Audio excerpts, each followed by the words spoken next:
భక్తజనులకు నమస్కారము. శ్రీ గణేశాయ నమః, శ్రీ సరస్వత్యై నమః, శ్రీ పాదవల్లభ నృసింహ సరస్వతి, శ్రీ గురు దత్తాత్రేయాయ నమః. శ్రీ దత్తదర్శనం గ్రంథంలోని 4వ సంపుటి అలర్క చరిత్రలోని 2వ అధ్యాయం మునిరక్షణ.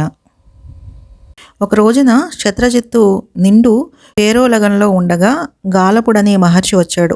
ఆయన వెంట ఒక అపూర్వమైన గుర్రం ఉంది. సముచిత పరస్పర మర్యాదలు అయినాక ఆ ముని ఇలా చెప్పాడు: మహారాజా, నేను మా ఆశ్రమంలో నా మానాన నేను తపస్సు చేసుకుంటూ ఉంటే ఎవడో ఒక పాపిష్టి రాక్షసాదముడు వచ్చి ఆశ్రమం అంతా చికాకు చేసి నా తపస్సు పాడు చేస్తున్నాడు. చాలా రోజులుగా బహుశ్రమలు చేసి సాధించిన తపశ్శక్తిని వ్యయించి వాడికి శాపం ఇవ్వటం ఇష్టం లేక ఈ బాధలతో వేగలేక, ఏమిరా ఇలాంటి చిక్కు వచ్చిందని దిక్కుతోచక దిగులుపడి ఆకాశంలోకి చూస్తూ నిలబడిపోయాను ఈరోజు. అప్పుడు నేను చూస్తుండగానే ఆకాశంలోంచి క్రిందికి దిగింది ఈ గుర్రం. వెంటనే అశరీరవాణి వినిపించింది: గాలవా, ఇది సూర్య భగవానుడు నిన్ను అనుగ్రహించి పంపిన కానుక. దీని పేరు కువలయము. సూర్యాశ్వాలకు ఎంత వేగమో ఎంత శక్తి ఉన్నాయో దీనికి కూడా అంత వేగము శక్తి ఉన్నాయి. ఆకాశంలో కానీ, జలంలో కానీ, పర్వతాలలో కానీ, పాతాళంలో కానీ దీని గమనానికి భంగం లేదు. దీనిని తీసుకువెళ్ళి రాజకుమారుడు ఋతుధ్వజుడికి అతను దీని సహాయంతో శత్రువులను సంహరిస్తాడు. ఇలా ఆకాశవాణి నీ పుత్రుడి పేరు చెప్పటం వల్ల మహారాజా నేను నీ దగ్గరికి వచ్చాను. తుందిల మహాయోగి శిక్షణలో ధర్మం ఎరిగిన వాడివి నువ్వు. మునిజన రక్షణం రాజకర్తవ్యమని నీకు వేరే చెప్పవలసిన పనిలేదు. నీ ఆజ్ఞ అయితే శ్రీరామచంద్రుడు విశ్వామిత్ర రక్షణ చేసినట్టు నన్ను రక్షిస్తాడు నీ కొడుకు. ఇది దివ్యలోకాల నుంచి దిగి వచ్చిన దివ్యాశ్వం. ఈ దివ్యాశ్వాన్ని అధిరోహించి శత్రుజయం అవడం వల్ల నీ కొడుక్కి కువలయాశ్వుడనే బిరుదునామం వచ్చి కీర్తి దిగంతాలకు ప్రాగుతుంది. ఆ మాటలు విని రాజు సంతోషపూర్వకంగా కొడుకును రప్పించి వీరితో వెళ్ళి వీరికి తపోవిఘ్నం చేస్తున్న దుష్టులను శిక్షించిరమ్మని ఆజ్ఞ ఇచ్చాడు. అప్పుడు ఋతుధ్వజుడు గాలవుడు చెప్పిన ప్రకారంగా ముందు ఆ కువలయాన్ని పూజించాడు. అప్పుడు అది సంతోషంతో నన్ను అధిరోహించు అన్నట్టుగా పెద్దగా సకిలించింది. దాని హేషధ్వనిని బట్టి దాని అంతఃశక్తిని గ్రహించి అభినందిస్తూ ఋతుధ్వజుడు దాన్ని అధిరోహించి ముని సమేతుడై ఆశ్రమ పదానికి చేరాడు. అక్కడ అతను నిరంతరం అప్రమత్తుడై కొంతకాలం గడిపాడు. చివరికో రోజున అడవి పంది రూపంలో ఆ రాక్షసుడు వచ్చి ఆశ్రమ ప్రాంతంలో గందరగోళం ప్రారంభించాడు. వచ్చింది రాక్షసుడని గ్రహించి ఋతుధ్వజుడు తటాలున ఒక అర్ధచంద్రాకార బాణాన్ని తీసి ఆ పందిని తీక్షణంగా కొట్టాడు. ఆ దెబ్బకి పంది గింగిరాలు తిరిగి నేల కోరిగింది. కానీ అంతలోనే గుక్క తిప్పుకొని లేచి అంతులేని వేగంతో పారిపోసాగింది. ఆ పాడు రాక్షసుణ్ణి అలా పోనీరాదని చటుక్కున కువలయాన్ని అధిరోహించి వాణ్ణి వెంట తరిమాడు ఋతుధ్వజుడు. వాడు అనంత వేగంతోనూ వస్తున్న ఈ రాజకుమారుణ్ణి చూసి వీడెవడో మానవ మాతృడులాగా లేడని భయపడి ప్రాణాలు దక్కితే ఇదే చాలని భూమిలోకి సొరంగం చేసుకుని పాతాళ లోకంలోకి పారిపోయాడు.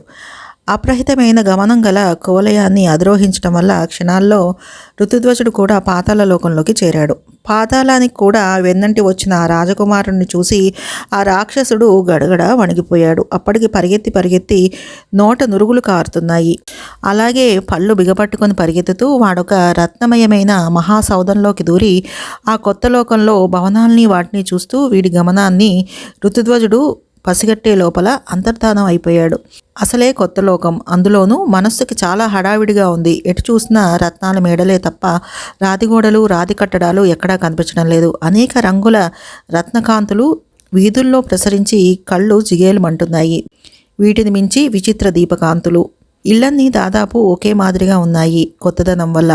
అలా పరిస్థితి అంతా తికమకగా ఉండటంలో ఈ రాక్షసుడు ఫలానా భవనంలో దూరాడని గ్రహించాడు. కానీ అంతలో వాడెటుపోయాడో గ్రహించలేకపోయాడు ఋతుధ్వజుడు.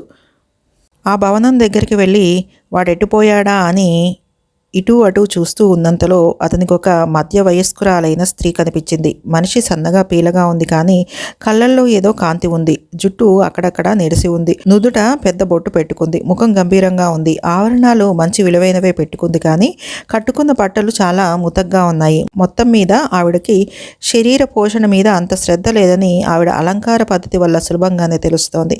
ఆవిడ కూడా తనలాగే ఇటు అటు వెర్రిచూపులు చూస్తోంది. ఎవరినో వెతుకుతున్నట్టు తనకి లోకం అంతా కొత్త అయినట్టును తన వంక మరీ విచిత్రంగా చూస్తోంది. అందువల్ల ఆమెను అడిగితే ఏమైనా తెలుస్తుందేమోనని రాజకుమారుడు ఆమె దగ్గరికి వెళ్ళి, అమ్మ ఎవరు నువ్వు, ఈ మందిరం ఎవరిది అన్నాడు. ఇంకా ఏదో కూడా అడుగుదామని అతని ఉద్దేశం. కానీ అప్పటిదాకా బాగానే ఉన్న మనిషి ఆ ప్రశ్న వినగానే మొహం పక్కకు తిప్పుకొని మారు మాట్లాడక విసవిస మెట్లెక్కి మేడ మీదికి నడవడం సాగించింది.